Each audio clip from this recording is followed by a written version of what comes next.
Welcome to your daily dose. My name's Robert. That's my pal Susan. We are here to do what we do, and that means we don't know, but we're here. I know something. Tell me. This is like an astonishing shift from the last time we sat and had a daily dose, in which I Yeah. was finding myself uh, sunken and kind of frozen a little bit in some levels of anxiety and fear about the surgery. And then we had that amazing thing that happened when we played a game. Holy cow, I've told so many people about that. The way Yaks just translates into life and can really help. For all of you who haven't seen episodes, what are they going to be, Robert? 78 and 79, I They're in the think. high 70s. Yeah, they're coming Yeah. out. Well, by the time they see this, they will be out. So Yeah. Oh my goodness. Yes. You're right. Yeah. So what's happened after that game, there was some magic that happened. It was really, really, really something. And today I got the call from the scheduler for this surgery for an actual date. yeah. Was we gave them four choices and they picked our first choice. What And does that mean to actually have a date? How did that make you feel? well, I know what I felt. I mean, I think if I had been stuck in that anxiety, it was a bubbling low level anxiety, Robert. It wasn't like Sure. freaked out like I wasn't going to do it. I never questioned that I was going to do it. But I think if I was where I was a couple days or yesterday, it was only yesterday, I guess, it might have been different. But today, having had this sense of, okay, you've looked at fear, you've like walked around with that anxiety for a while. And then they said, here is a day that we're going to give to you to, really positively impact the rest of your life. I felt a kind of like thrill. That's a crazy word to use, but there was a kind of rush. I had a lot of fun talking to the lady on the phone. We made friends. We were goofing around, and I actually asked her. I actually asked her if she would ask the surgeon for me if I could bring whale sounds into the operating theater with me as a way of finding a special calming space, because music may or may not have been allowed anyway. I mean, I don't know what they'll say about whale sounds, but music might have made me want to dance, like when I always get an MRI. It's not a good idea for me to have an R&B station on because I'm Yeah. dancing. But I did. And that you have to be in a pretty joyful place to even think of that, which is a suggestion that came from my Danish friend Camilla. But man, to ask the surgeon's assistant to ask him that question, I was surprised. How does it feel? How does it feel? Anticipatory, well, okay, this is a big deal, and you're really doing this. But Yeah. I don't know. I'm way over on this is an amazing thing that can happen, because I have so many friends whose lives have really been positively impacted. Yeah.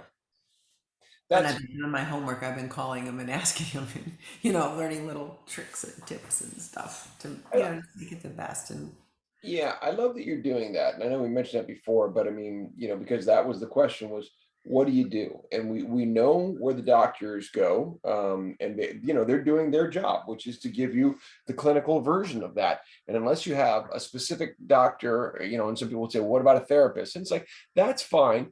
That's still not quite the person who's going to know from either a firsthand account, or is going to be able to support you from the level of empathy you're looking for, right? And am I hearing you right? That's the kind of support you're looking for. from my friends, Well, to fill this void of what it's going to feel like, or emotionally support your whatever it is going into this. Is that right? no, I was looking for information. Okay, that's fine too. I really was. I was looking for what kinds of things should I think about. And Mm, like one of them said, take your own medication with you in yeah. case they don't have one of the things that you need. I never would have thought about that. So that's specific information from a perspective of, because the list you're going to get from those who've gone through it is probably going to look different than the one the hospital sends you. Yes. Yes, all the things. Yesterday, I was talking to one of my friends, and she was telling me stories about friends of hers who've had it, and every story made me think of a question. Like she talked about somebody whose professional name was like electrophysiologist or something. She wasn't really positive, but she described there's going to be somebody right here listening for a sound, a pinging kind of sound. And I didn't understand that really, but that made me think, well, what, who's going to be in the operating room with me? That's something that, from a comfort level point of Sure. view, that makes a difference. Oh, And I absolutely get it. Yeah. yeah. So it was that, and yesterday was very different than today. Yesterday, I was shocked that I couldn't bring myself back to my normal space of, sort of being okay and being I mean, I remember, I don't know, a month or so ago, I think you asked me, what happens if I don't, what happens? How does a person get out of a place? How can you be resilient, or some kind of question like that? And I remember at the time, what I felt as an answer was very different than what I felt yesterday when I was stuck. What I felt at the time was that it's sort of you relax into who you are. You give yourself an opportunity to touch base with who you are, and that's where you'll live. And yesterday, man, I couldn't. I never questioned doing the surgery, but I could. I was still anxious about it. So it was a disconnect. Mhm. And you saw it, and you said, "Hey, we play through this kind of thing." Oh my goodness gracious! I think that's really I appreciate you reframing that and bringing that back around because that's the missing link for a lot of people. Although, I'll highlight that and then I got to step forward too to say one that yeah, people, who don't understand the value of play or what play is are going to miss that, right? That see play only as a childish, Yes, type of thing, yes, as opposed to a childlike, right? The difference between childish and childlike is really important, right? huge. Childlike is really beneficial. Childish tends to be associated with behavioral type of things that, are lesser for adults. So the joy of stepping into that childlike behavior and reminding ourselves, again, we hear the stories, right? Everything I need to know I learned in kindergarten, et cetera, et cetera. Those things are there. And what I was going to add to it is, before just saying, if people only started, knew this, I'm getting a momentum of people getting this more and more, interestingly, from different angles. Two today.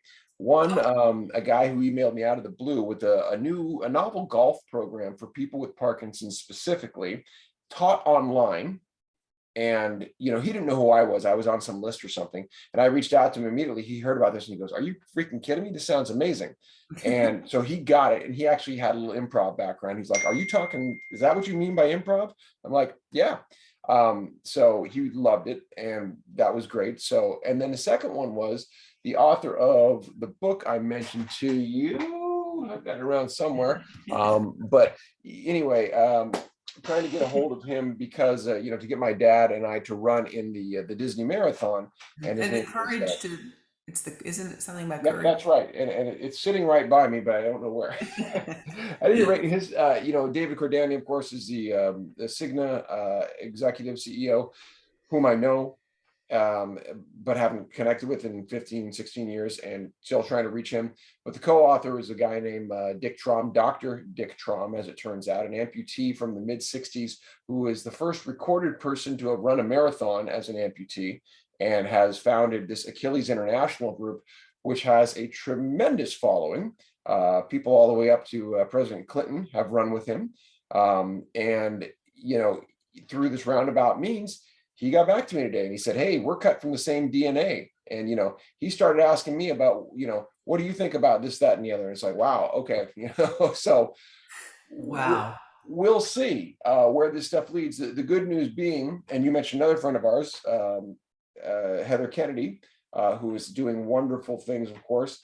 And she gave me that recent validation, saying, "Hey, people are buzzing about yes and exercise in the community, Yeah, right?" And if yeah. she's hearing that, at a pretty high level, Geez, that's good. connected. Yeah. Yeah, yeah, Yeah. yeah, for sure. So, I mean, I And feel that's what I good. love about what happened with me, and it happened also, as you know, when I was doing the neuropsych tests, that Yaks kind of came to the rescue when I collapsed. So it's two different examples of real life application of Yeah. what seems like something that might be childlike. Well, let's end on that just to say that that's the button of how we apply in ways that that we actually even we because we've been on the forefront of this for 2.5 years, we're discovering too.